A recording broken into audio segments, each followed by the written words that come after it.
ലഹരിയിൽ മുങ്ങി ജീവിതം നഷ്ടമായവർക്ക് അത് തിരികെ പിടിക്കാൻ അവസരമൊരുക്കിയ ചാലക്കുടിയിലെ വിമുക്തി കേന്ദ്രം നവീകരണ പ്രവർത്തനങ്ങൾ പൂർത്തിയാക്കിയതോടെ കേരളത്തിലെ ഏറ്റവും വലിയ വിമുക്തി കേന്ദ്രമായി മാറിയിരിക്കുകയാണ് ചാലക്കുടിയിലെ വിമുക്തി കേന്ദ്രം.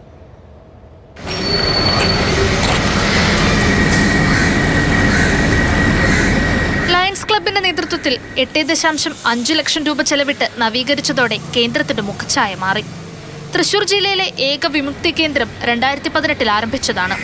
15,902 പേർക്ക് കൗൺസിലിംഗ് ഉൾപ്പെടെ OP സേവനവും 922-ലധികം പേർക്ക് കിടത്തി ചികിത്സയും നൽകി. മറ്റു ജില്ലകളിൽ നിന്ന് പോലും പുതുജീവിതം തേടി ഒട്ടേറെ പേർ ഇവിടെ എത്താറുണ്ട്.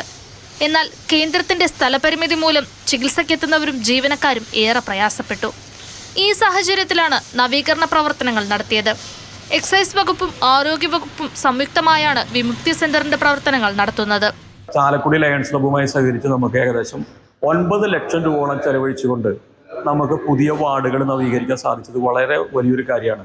സൈക്കാട്രിസ്റ്റ്, സൈക്കോളജിസ്റ്റ്, അതുപോലെ സോഷ്യൽ വർക്കർമാർ, ചീഫ് സൈക്കോളജിസ്റ്റ് എന്നിവരുടെ സേവനം സൗജന്യമായിട്ടാണ് ചാലക്കുടി താലൂക്ക് ഗവൺമെന്റ് ഹോസ്പിറ്റലിൽ നമുക്ക് ലഭ്യമാകുന്നത്. നിലവിൽ 30 പേർക്കുള്ള കിടത്തി ചികിത്സാ സൗകര്യവും സ്ത്രീകൾക്കും കുട്ടികൾക്കും പ്രത്യേക സൗകര്യമുള്ള ജില്ലയിലെ ഏക ഡി അഡിക്ഷൻ സെന്ററാണിത്. ലഹരിയിൽ നിന്ന് മോചനം തേടാൻ പലതരത്തിലുള്ള സേവനങ്ങളും ഇവിടെ നൽകുന്നു. 21 ദിവസത്തെ ചികിത്സയാണ് നമ്മൾ ഇവിടെ നൽകി വരുന്നത്.